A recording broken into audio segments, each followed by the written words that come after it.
Okay, I'm already recording, and here is this one. I'll back it up a little bit. Okay. We got to lean in on it to like talk. Okay. Do you want me to centralize this? Maybe I am blind I'm deaf. and deaf. That's a potato. You're a potato. Your mom. I'm I'll, going to tell her. I'll leave all of this in. Okay. Okay.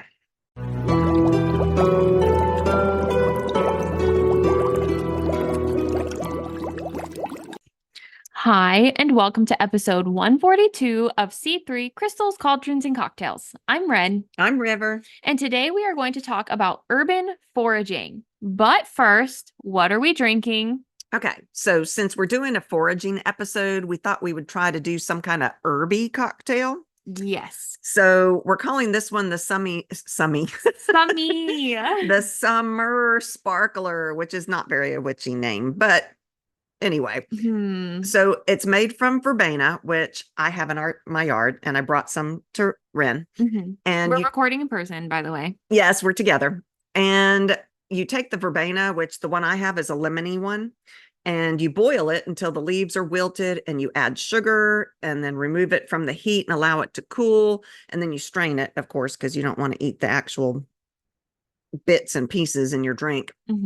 But you pour some into a wine glass, and then you add a splash of sherry, and there's a whole bunch of different kinds of sherry. So you can do whichever kind. There's dry sherry, there's sweet sherry. You can use whichever one that you want.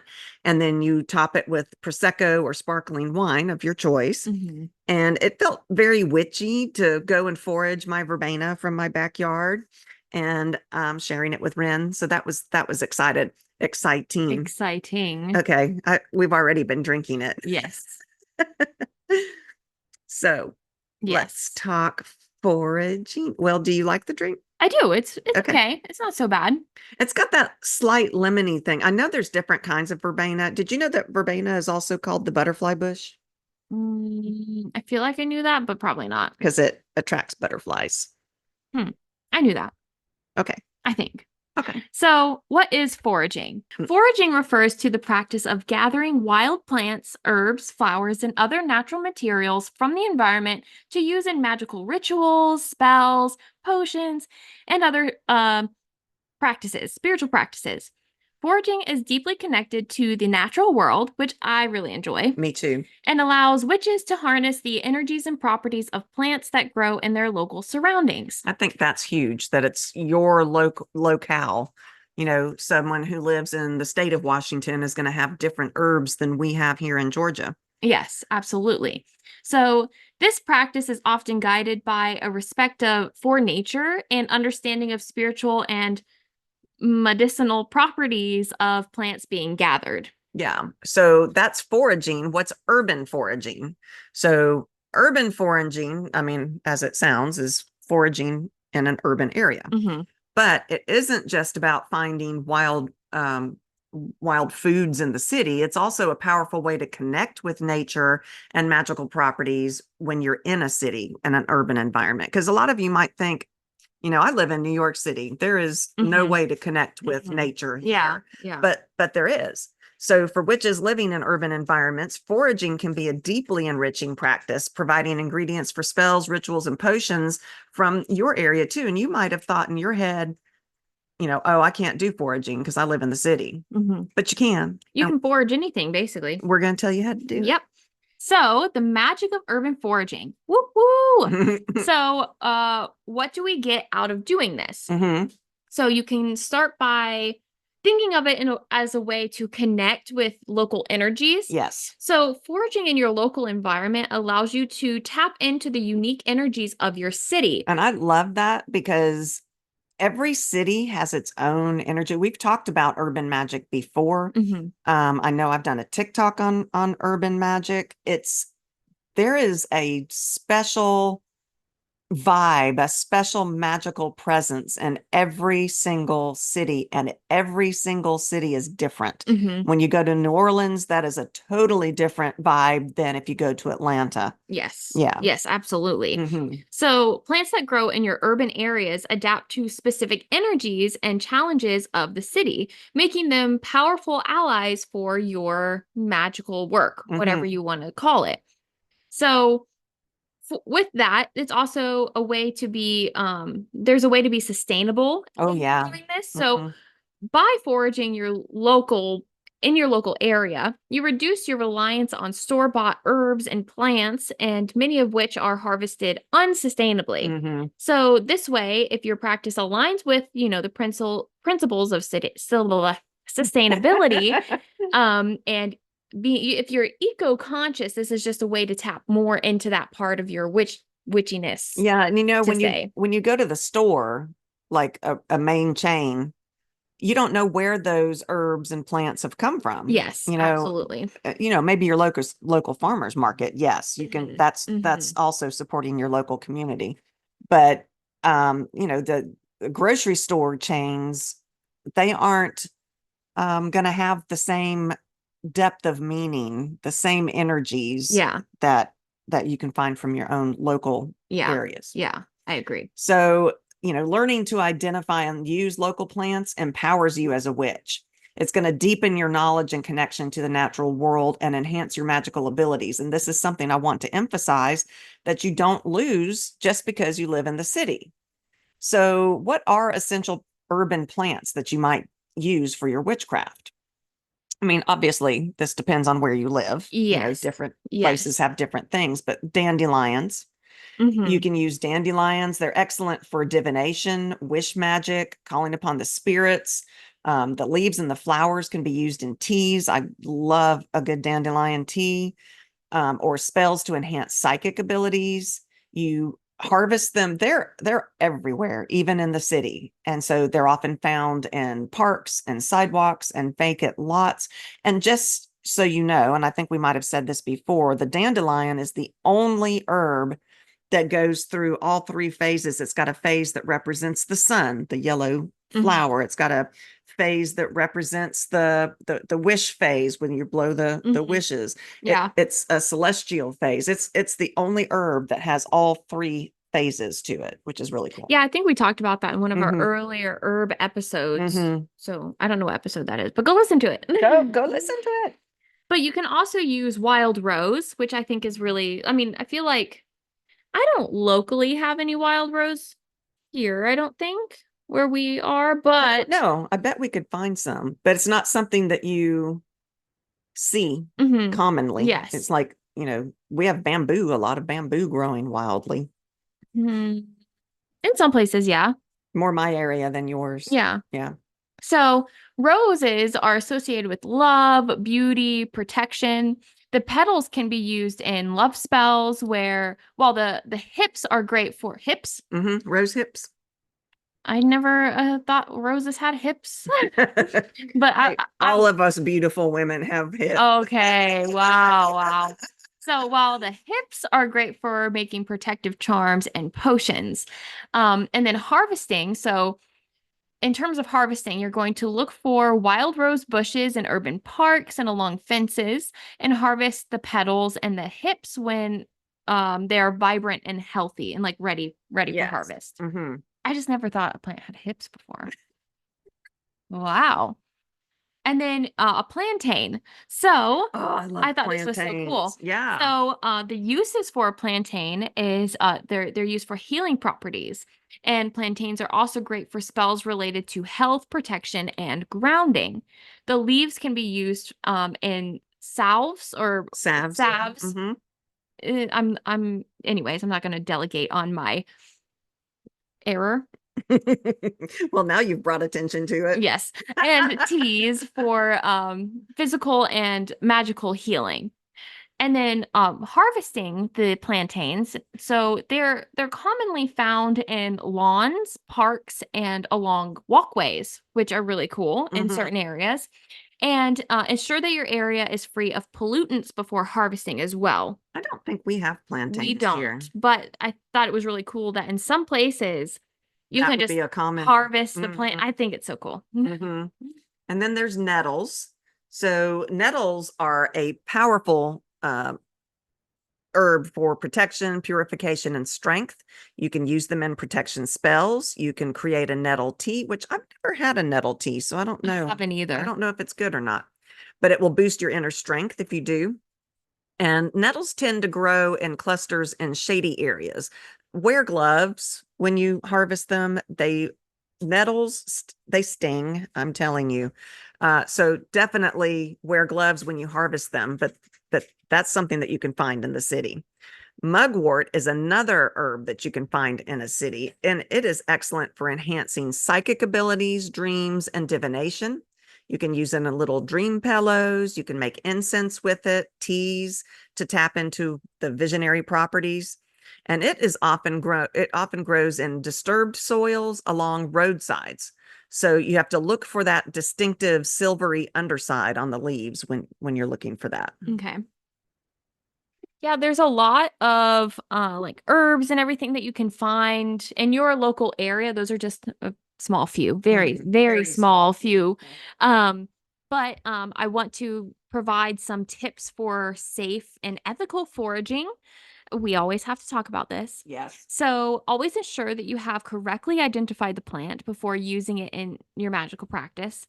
Misidentifying plants can lead to harmful consequences. So, just make sure you have whatever apps we told you about in our techno magic ones where you can maybe pull out an app and take a picture and it can tell you what it is. But then also don't just rely on that. Open a book, Google, make sure, ask a friend, go to a local, what are they called? Botanist. Botanist, there we go, not botanist, wow. And make sure that it is what it is. Yeah, because I mean, it could be deadly otherwise. Yes, absolutely. Yeah. So only take what you need as well. So always leave enough for the plant to continue to grow and be used like for wildlife use. Forage sustainably to ensure that these resources are available for other people, but as well as to be able to populate and not what is the word? Leave the area. Not leave. It's just going to get up and leave the area. It's like, I'm done with this. So avoid polluted areas as well. Plants growing near busy roads or industrial sites may be contaminated. Yeah. And so try to go for foraging in parks, community gardens, or areas away from heavy pollution. And then ask for permission. So if you're foraging on private property or in a garden, like a community garden, like how we said, always ask for permission. This is not only for the respect of others, but also helps maintain positive relationship within your community. Yeah, that's a good point. Good point. And you want to how do you integrate your foraged finds that you've now gone out and collected into your practice? So you can use them in spell work, obviously. You use your herbs in spells, rituals, potions. I like to do my jar spells. Yeah. I use them a lot. Fresh plants have stronger energies than dried ones, so that's going to enhance your magic. You can do ritual baths, incorporate fresh herbs into your ritual baths for cleansing, protection, love, whatever your intent might be. Simply steep the herbs in hot water and add the infusion to your bath. You can use it as incest or smoke sticks. Incest. Oh my God. Okay, incest. That is That is not what I meant to say. I don't even know how to spell it right now. That's how shook I am that you said that. I'm shook too. I didn't mean incense. Wow. What happened?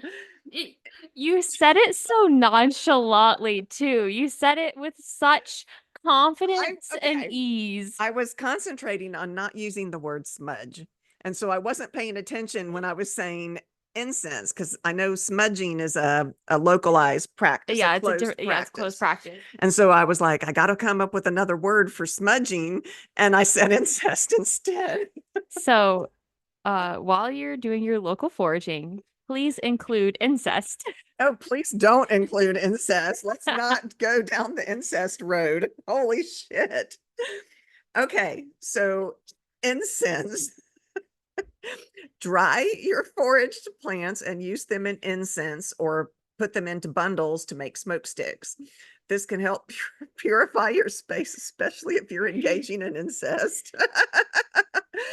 And invite specific energies. Okay, moving on from that.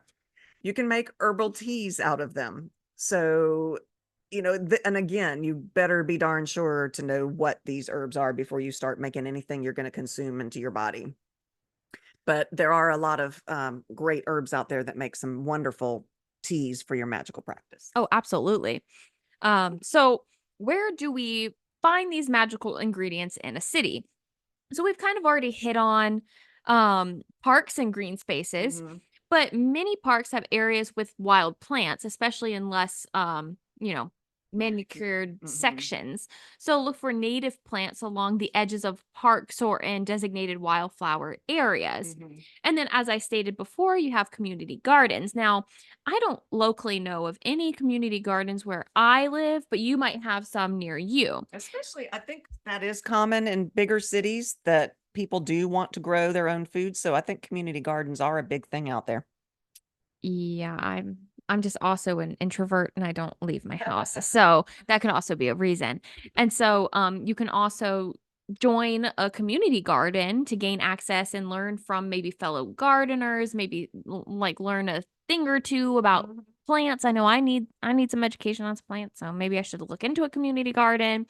But you also have a botanical gardens. So while you typically cannot forage in the botanical gardens, they can be excellent places to learn about your local plants and their uses. Yeah. Yeah. It's not all about like what you're going to get out of it physically. You can, learn and get a lot of knowledge. And I was gonna say mentally, but then my brain was like, don't say that. That's too simple. There's also in cities, there's a lot of times abandoned lots or vacant land. There's empty lots that can be overgrown. They can have a variety of wild plants, and those are definitely local to your area. But be cautious because the soil contamination, like Ren was talking about, they could be polluted. So be very careful where you're choosing to do that. And industrial areas also, around areas around old factories or warehouses that have been abandoned, those can have a diverse array of wild plants. Just be mindful again of that contamination and pollutants. And then there are urban forests, and New York City has a beautiful park and forest area and nature reserves. So some cities have dedicated urban nature reserves and natural areas where wild plants grow. And these are often great spots for foraging. There's also in some, not just states, but countries, they have green belts where there are natural corridors within cities that are rich with animals and plants and designated there just to maintain natural ecosystems. So those might be a great place to forage. I like those ideas. I don't get outside my house really. So I like those ideas. But there are also riversides and waterways. Oh, yeah. And so riverbanks are areas along rivers and streams that often have thriving wild plant life. Yeah, you've got one right outside your apartment. I do have some. And so these can be particularly good spots to find medicinal or edible plants, but also again be mindful. Careful. And then you have canal side. So urban canals can host a variety of wild plants along their banks. I don't know. I've been watching murder shows, serial killer shows, and bodies are often dumped on canals. Okay, noted. Noted. Noted.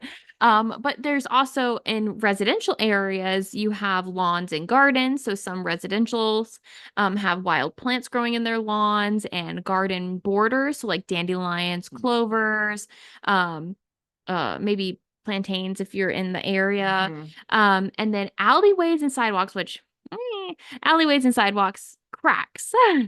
Which they can have and host weeds and wild plants. Again, it makes me feel iffy because the city that I live in or used to live in has there people pee in alleyways and stuff. Ooh, I mean, it's you get that in Atlanta too. I So guess so. so just be wary if you're gonna want to eat these things. Yeah. Yeah, my dad, talking about lawns and gardens, my dad had some of he used to have a huge garden, and it was on a walkway in Virginia that was a college town. And so students would walk past and he would share his vegetables and all of that with anybody walking by. Oh, that's so nice. And he would teach them, they would say, "Oh, I've tried to do tomatoes and I can't grow tomatoes." And he'd say, "Oh, well, let me tell you." And he would explain to them how to grow tomatoes. Oh my gosh. He was a really nice guy. Aw.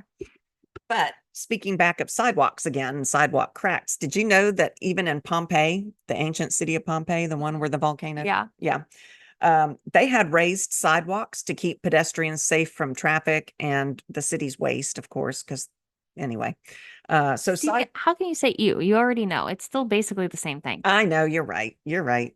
But sidewalks have been around for a long time. Yeah. Yeah, That's cool. that is cool. Sidewalks to keep you away from the pee and the poo. I know. Okay. It's still kind of the same because you go into the alleyways. The alleyways are where the poop and Well, the pee are point of now. a sidewalk is that it's raised above that. Yeah. It's the street level that's got the pee and the poo, and you walk on the sidewalk. It's which is opposite above now. it. Is it? They pee and poo on the sidewalk? Yeah, and like the alleyways, which is on the same level as sidewalks. Ew. Ew. So also in some cities, you're going to have university campuses or corporate grounds. Some corporations have a huge corporate grounds that are just gorgeous. Don't get arrested. Don't get arrested. Yeah, universities have large areas that have diverse plant life, especially in older, less maintained areas, as well as the corporate green spaces. But like you said, get permission, make sure it's, because that's basically even though it's public property, it's governed by a whole different thing. So, Yeah, it's public but not public at the yeah, same time. Like yeah. it's public that you can use the area, but not public in the way that you can just take things. So, right. yes. But it might be a source of some fun herbs and things. But yeah, be careful. You don't want to get arrested. Or if you do, make sure you have Ren with you because she's fun. That's all I can say. But ways to incorporate this type of practice into your practice, so urban foraging into your practice, is you can create an altar. That's like one of our go-tos. Yes. And so use foraged plants to create an urban green altar. So you can arrange these wildflowers, leaves, branches, plantain, which I just still think is wild. I do too. And on your dedicated, like on a dedicated space in your home, patio area, windowsill, whatever it is that is your altar. Yeah, because generally in a city, you're not going to have a huge space, but it might be as simple as a little windowsill. Yeah. Yeah. And so you can also, I like this idea, is like have a seasonal refresh. So you refresh your altar with new plants and flowers as the seasons change. And so then therefore you're also honoring the natural cycles, even in the city. Yeah, I like that too. And then I came across this one. This one was fun. They called it guerrilla gardening magic. And I was like, what the hell is guerrilla gardening magic? It's things like seed bombs. You create seed bombs with the native wildflower seeds, and then you place them in neglected areas in your city. And I saw those in a Whole Foods the other day. a seed bomb? Really? Yes. That's so cool. But you can make them yourself. And you can infuse them with your intentions, whether it's for beauty, healing, or community growth, to make the community come together. Maybe your community is one that's prone to violence and you're trying to calm people down. So, and you put this seed bomb in one of those areas. I think that's the coolest thing. You can also do hidden spells.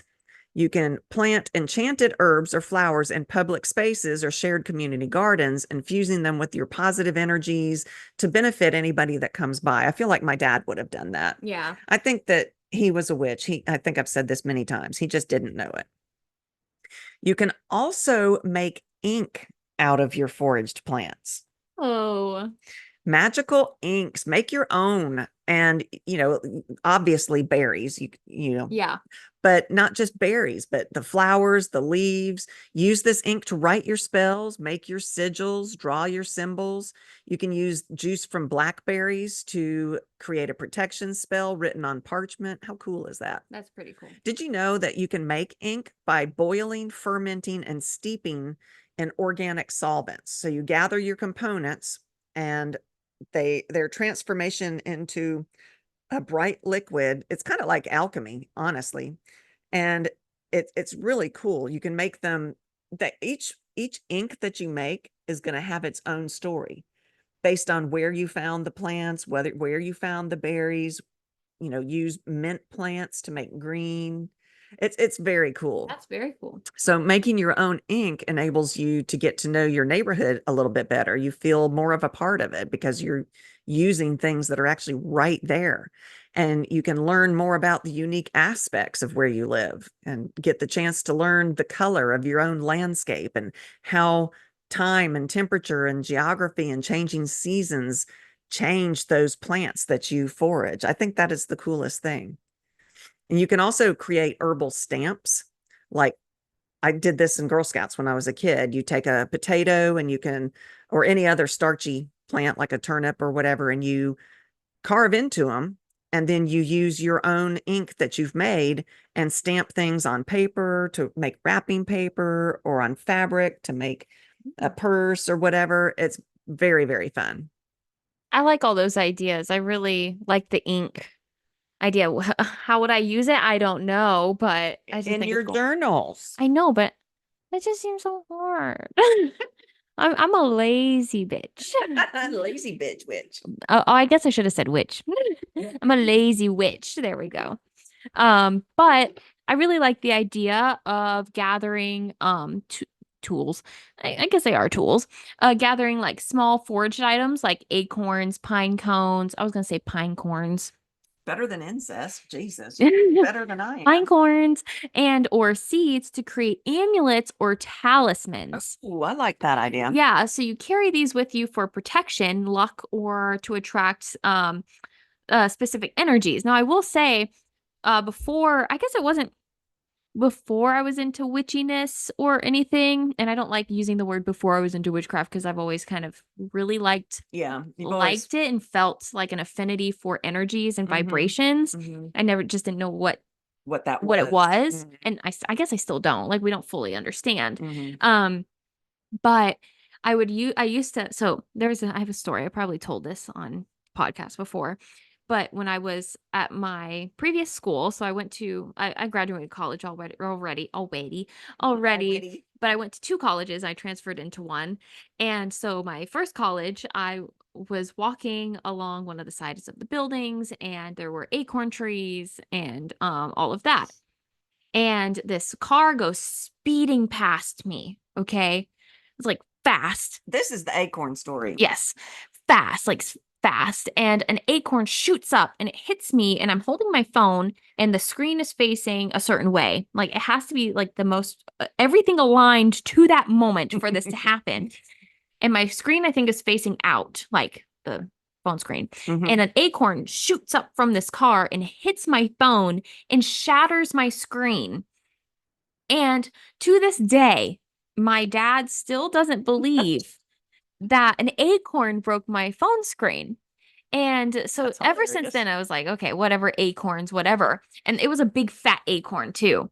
And then Did you pick it up and keep it? I picked up a couple of them to show my dad the size. And Oh, he I was like, see. you just picked up random acorns. Like, that's not like Oh, how funny. whatever. I still have beef with my dad.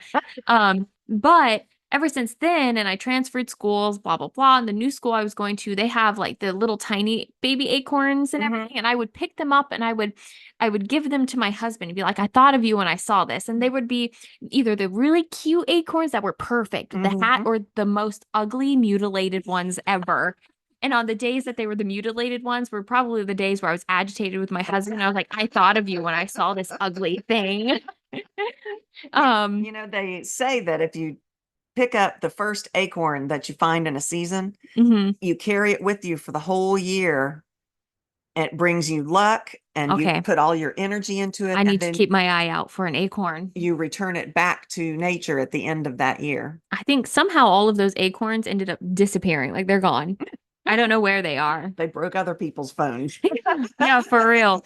But I thought it was interesting because you can use these types of things to enhance your witchcraft, and they bring protection and luck or specific energies that you want. And I just thought it was funny because acorns broke my phone, first of all, What and energy then were you looking for and then there, yeah, then girl? I sassed my husband by picking up a lot of acorns and be like, "Hey, this reminded me of you," and all of that. So I don't know. I just like the idea of that. And then you can also fill small pouches with dried urban foraged herbs like lavender, rosemary, or mint. And you can carry them in your pocket or bag to benefit from their magical properties throughout the day. I like I that like that idea. one too. Especially especially lavender because lavender smells amazing. And so your bag or whatever it's in is just gonna smell amazing. Yeah, I like that. You can also use your for blah, blah, blah, blah, Blah, blah, blah, blah. wow, foraged herbs to create infusions. And so, for example, you can use like the flowers or whatever it is by um collecting them and I'm really struggling. They can be used for anointing candles, tools, or yourself. I don't know why I I like struggled that so bad. idea. So, for example, you make a dandelion flower infusion for purification and clarity. We need clarity right now. Apparently. So, you can also use them to make magical elixirs and to consume during rituals, which I thought was really cool. Oh, neat. I didn't even think about this. I didn't So either. you ensure you correctly identified what you can and Right, it's edible. of course, As of we, course. you guys probably like rolling your eyes. Yeah, we get it. No, listen, It's important. it's important. So, let's say you grab mugwort and you make a tea, and you enhance, like maybe you put your intent into this tea while you're making it, and then while you're also performing that a ritual with that same intention, you can then drink the mugwort and all of that. And mugwort also can enhance dream work and psychic abilities. So if that's like, let's say you're doing a enhancing of dream work, so you're doing a dream, you drink a mugwort before you maybe fall asleep to do that type of ritual. There's also, you know me, I like my jar spells, my bottles spells. Yes. So you can make little miniature spell gardens. You can take a spell bottle and fill it with layers of the foraged plants and herbs and flowers. And each layer might represent a different intention or like protection or love or prosperity. And they're so pretty. You remember, I mean, I think all of us as kids made sand bottles where you would put different colors sand. Yeah. It's that same concept. And then you can do street magic bottles. So you fill small bottles with soil, leaves, and stones from specific urban locations that mean something to you or hold a powerful energy, like we were talking about with our techno thing. You take your little EMF reader, you know, maybe you use things that you gather from a place that's got high EMF, and you use these bottles in rituals to anchor your magic to those places. Maybe that place is important to you. I like that idea. I also like that you can use your forged items to represent the elements on your altar. Yeah. For sure. So, for example, you can use a feather you found in the park. Also, desanitize, like desanitize. No, no. Sanitize. Little germaphobe here. I am, yes. A feather because you can get to you don't know what's on the feather, anyways. So you can let me back up. Use a feather found in the park, city, whatever it is, for air, a stone from a riverbank for earth, a flower for water, and a piece of charcoal for fire. That makes sense. Yes. I like that idea. And so you can conduct elemental rituals using forged materials, invoking the natural energies of the city environment, which I think is really cool. I do. I love cities. I think cities are unique magically. There is street art magic, which really is specific to cities, I think. So you can make mandalas. I used to color mandalas when I was a kid. I think 7th grade was when I learned what a mandala was. And you can do this magically with your nature items that you found. So you can create temporary mandalas or magical symbols on sidewalks or park paths using these foraged leaves, petals, and stones. And it can be a form of street art that brings positive energy to that urban space. You can use chalk infused with foraged plant powder to draw sigils or magical symbols in public spaces, charging them with your intentions to benefit the community. Chalk art is a great way to do temporary art, honestly. Absolutely. And did you know there's actually archaeological evidence that Pompeii had chalk art on their streets? Oh, that's so cool. Isn't that cool? It goes all the way back. I think of all the graffiti that we see, and Pompeii had graffiti too. I like graffiti. I do too. I think it's a pretty. beautiful form Yeah. of art. Yeah. I think it's gorgeous. Very specific to urban areas. Yeah. Mm-hmm. Yeah. When I was little, I just told my husband this and he was like, wow, you're stupid. No, he didn't. He didn't say that specifically. In my head, I say I'm stupid. But when I was little, I would see the trains moving and with all the graffiti, and I would always wonder how they got it on the train while it was moving. And he just kind of looked at me. I know it was like you're stupid, but he didn't actually say you're stupid. But yeah, so I really like the idea of using this type of stuff in divination and as divination tools. And so you can carve runes and or symbols into small stones, twigs, or pieces of bark found during your foraging trips. And then these then can be used in your divination practices. And then once you're done, you can return them to, have their natural cycle in the nature. I love that. And then you can also use a bowl of water with floating petals or leaves from foraged plants or scrying. So the movement and patterns can provide insights and messages and stuff like that. Yeah. So just because you're in the city doesn't mean you can't have all kinds of natural, nature-oriented things in your practice. Yeah. You can go for healing walks. You take a mindful foraging walk. Combine your foraging with mindful walking, and as you gather your plants. Wait a minute. What did I say this time? You just said it like three different. You said it the three different ways. Different ways. I'm trying to get my point across. Okay. I'm sorry. As you gather plants, focus on their energy and your intentions. This can be kind of a meditative practice that enhances your connection to nature and the magical properties of the plants. You can scatter foraged herbs and flowers along your regular walking route to kind of bless your pathway and for you and others as you walk. Be sure to check with your local laws, though, about foraging, because like we said before, you don't want to get arrested.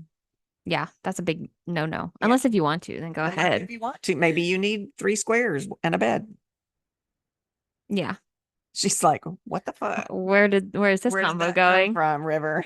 Anyways, that's all that we have on urban foraging. We know that there's probably a lot more to talk about. Again, we just kind of lightly get into the topic so that we can share that there's a little bit more that you can do with it in your own practice. Yeah, I feel like there are so many witches that live in the city and they feel like they are blocked from the nature. They can't just go out their back door and into a forest. Yeah. But there are ways. There are things that you can do. So, yes, absolutely. Go out and do it, girls and boys, peoples, witches.